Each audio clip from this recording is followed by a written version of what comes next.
नमस्कार दोस्तों, मैं पल्लवी राय। आप देख रहे हैं भारत एक नई सोच। आज इस वीडियो में हम आपको एक ऐसे शख्स से मिलाएंगे जिनका नाम थोड़ा कठिन है, बोलने में दिक्कत आ रही थी। 2 बार कोशिश की लेकिन नहीं बोल पाई, तो सोचा था उन्हीं से बुलवा लूँगी। ऋत्विज नाम है शायद, अगर मैं सही बोल पा रही हूँ तो। बिल्कुल तो एक ऐसे युवा जिन्होंने हमारे समाज में जो लाइन खींची है उससे उलट कुछ करने की कोशिश कर रहे हैं। एक फेसबुक पेज बनाकर लोगों को जागरूक करने की कोशिश कर रहे हैं। जब हम बात करते हैं कि कलम की ताकत, तो आपके जहन में क्या चीज़ें आती होंगी? मेरे जहन में कभी लेखक, कभी कवि, तो कभी पत्रकार की छवि आती है, क्योंकि कलम की ताकत तो इन्हीं लोगों के पास होती है। लेकिन आजकल वो कलम कमज़ोर हो गई है, शाहियाँ जो है वो गाढ़े रंग में नहीं बल्कि फीके रंगों में आने लगी हैं। अब जिस काम के लिए पत्रकारों को या लेखकों और कवियों को जाना जाता था, वो काम छोड़कर सिर्फ चाटुकारिता ही दिख रही है। अगर एक जागरूक युवा होने के नाते जो चीज़ें मैं देख पाती हूँ या समझ पाती हूँ, उससे मुझे तो नहीं लगता कि एक बेहतर समाज बनाने की कोशिश इस समय हो रही है। तो ऐसे में एक युवा जो सामने आ रहा है, जो ये कहने की कोशिश कर रहा है कि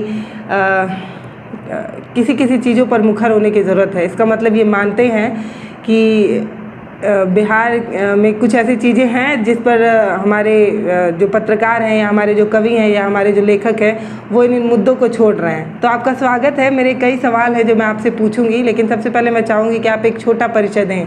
सबसे पहले आपका बहुत बहुत धन्यवाद कि आपने मुझे आमंत्रित किया। मेरा नाम है कुमार ऋत्विज। मैं पूर्णिया बिहार का रहने वाला हूँ। दरअसल विगत कुछ वर्षों से मैं लगातार देख रहा था कि अलग अलग पेज जिनके पास काफ़ी फॉलोअर्स हैं, वे यदि किसी एक विषय पर लिखना चाहते हैं और अगर वह विषय राजनैतिक तौर पर थोड़ा सेंसिटिव हो, तो वे लोग अक्सर एक पक्षीय हो जाते हैं। मैं चाहता था कि निष्पक्षता आए, दोनों पक्षों को सुना जाए। जहाँ पर जो गलत है उसे पूरी तरीके से गलत कहा जाए, और अगर कोई सही कर रहा है तो वहाँ भी हम बिना किसी लाग लपेट के उसकी तारीफ कर सकें। ये पहली बात। दूसरी बात ये कि कोरोना काल में भी काफ़ी कुछ ऐसा हुआ जिसने मुझे लेखनबाजी की ओर आगे बढ़ने के लिए विवश किया। कुछ घटनाएं मेरे साथ भी घटी और आखिरकार ये पेज अस्तित्व में आया। तो इस संबंध में हम आगे चर्चा करेंगे। तो बहुत बहुत धन्यवाद आपका। तो उस कविता का शीर्षक है ख्वाबों का घरौंदा। ख्वाबों का घरौंदा बिखरा पड़ा है, जो अब तक तना था फिलहाल औंधे मुंह गिरा है।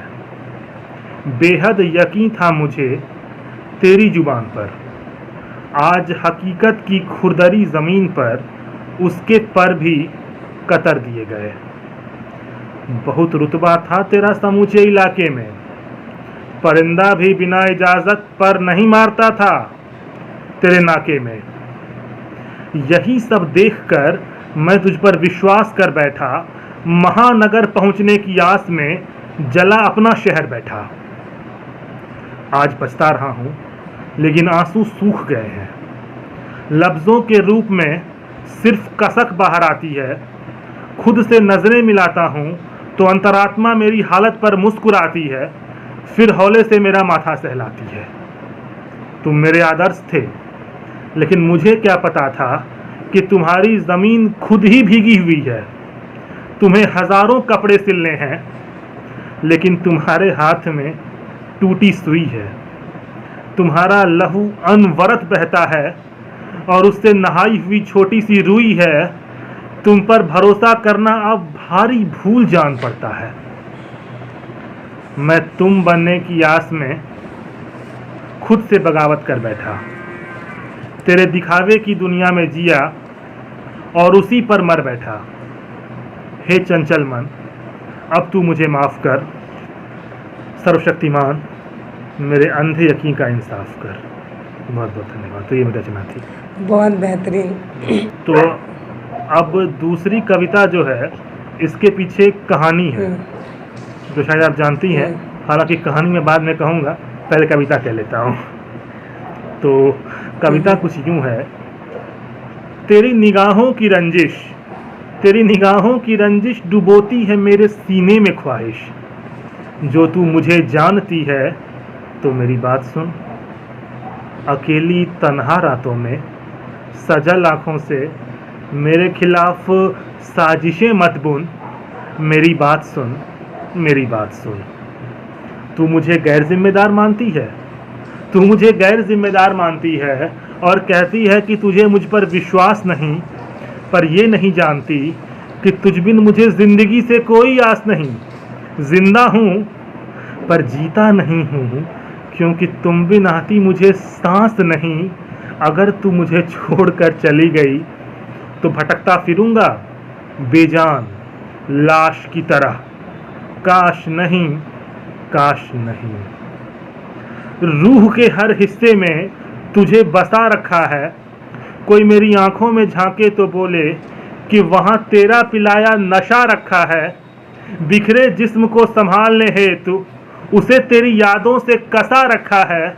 खुदा कसम तूने जाकर भी अब तक मुझे फंसा रखा है। जो मैं टूट कर बिखर गया तो मुझे चुन नहीं पाएगी। मेरी हर सिसकी में अपना नाम सुन नहीं पाएगी। रिश्तों के उधड़े ऊन को चाह कर भी बुन नहीं पाएगी। आत्मग्लानि के आग में तड़पती रह जाएगी, तड़पती रह जाएगी, तड़पती रह जाएगी। तो ये अब मैं ये कहानी आपको बता दूं। दरअसल ये कहानी ये थी कि जो हमारे लेखक साहब हैं उन्होंने ये कविता किसी के लिए लिखी थी, लेकिन उनको सुनाने तक बहुत समय लगा दिया आपने। और जब ये कविता उनको सुनाया जा रहा था तो उनके बगल में एक शख्स खड़े थे जिनसे उनकी मंगनी हो रही थी, है ना? मैं सही हूँ तो वो घटना क्या थी? और जब आप सुना रहे थे उस घटना को, तब आप उतना ज़्यादा परेशान नहीं दिखे, क्योंकि हम देखते हैं कि जब हमारे युवा जो हैं, आजकल के जो युवा हैं, उनका दिल टूटता है तो वो लोग या तो गलत कदम उठा लेते हैं, मतलब आत्महत्या या मर्डर वगैरह कुछ, मतलब लड़की को मार देंगे, तेजाब फेंक देंगे, कुछ भी ऐसा, या खुद को ही ख़त्म कर लेते हैं। और आजकल की पिक्चरें भी ऐसी ही बन रही हैं। लेकिन जब आप उस घटना को बता रहे थे तो आप बहुत ज़्यादा सीरियस नहीं दिखे, मजाकिया अंदाज में बता रहे थे। तो मैं ये सवाल तो मैं बहुत पूछी हूँ बहुत लोगों से, बहुत इंटरव्यू में, कि लेखक या जो कवि होते हैं उनको हमेशा उनका दिल ही क्यों टूटा होता है, या हमेशा उनको प्यार ही क्यों हुआ होता है। लेकिन ये सवाल मैं आपसे ज़रूर इस इंटरव्यू में आपसे पूछ रही हूँ कि इतनी हिम्मत कहाँ से ला लेते हैं? क्योंकि कुछ ऐसी चीज़ें होती हैं जो हमें तोड़ देती हैं। मतलब आप किसी को पसंद कर रहे हैं, उनसे आपकी शादी नहीं हो पाई, तो एक मानसिक पीड़ा होती है।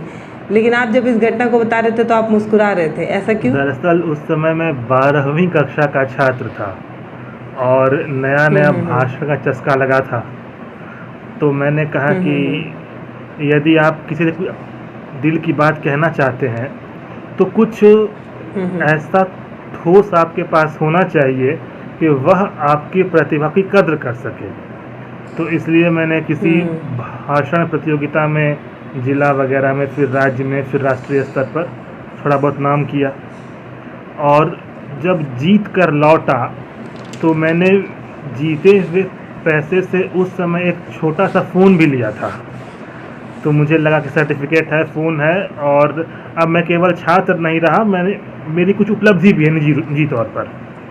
तो जब मैं आया और स्कूल घुसा वहाँ पर, तो मेरे एक मित्र ने कहा कि ऋत्विज कैसे हो? मैंने कहा ठीक हूँ भाई, लड़की कहाँ है? तो उसने कहा कि अरे वो उसकी तो शादी हो गई।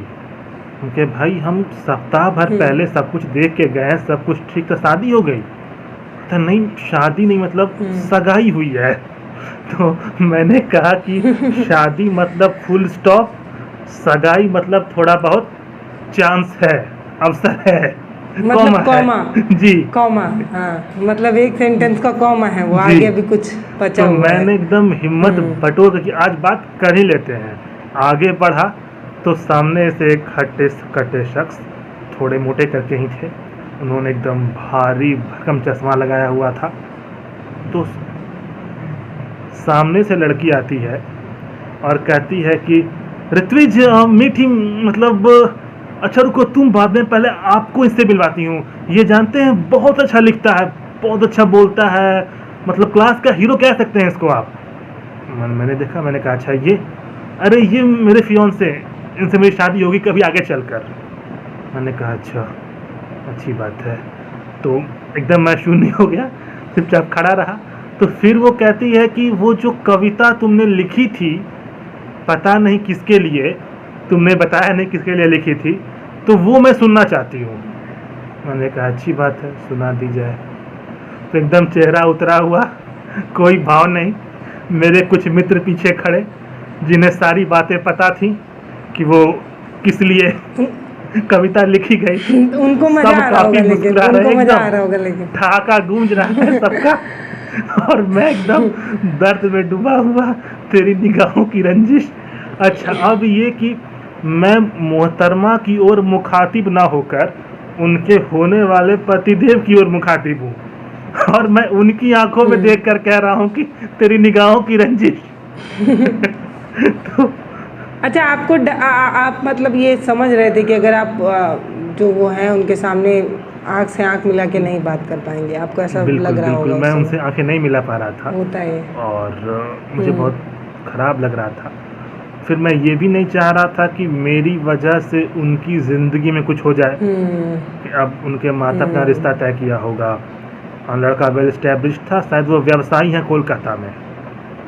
तो फिर अच्छा, अब तो उन्हें पता चल गया होगा ना, जब आप ऐसे इंटरव्यूज़ देते हैं, और अगर वो आपको जानती होंगी, फेसबुक वगैरह से जुड़ी होंगी, तो शायद उनको पता चल जाएगा कि आप उन्हीं के बारे में बात कर रहे हैं। मैंने उन्हें फेसबुक पर नहीं रखा है। अच्छा, थोड़ा अजीब लगता है। तो कोई नहीं, धीरे धीरे पहुंच जाएगा, पहुंच जाएगा।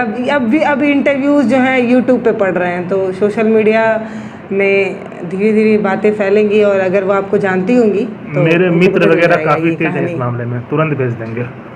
अच्छा, वो उनकी जिम्मेदारी। आपको ये बातचीत कैसी लगी मुझे ज़रूर बताइएगा। मैं पल्लवी राय, भारत एक नई सोच से। नमस्कार।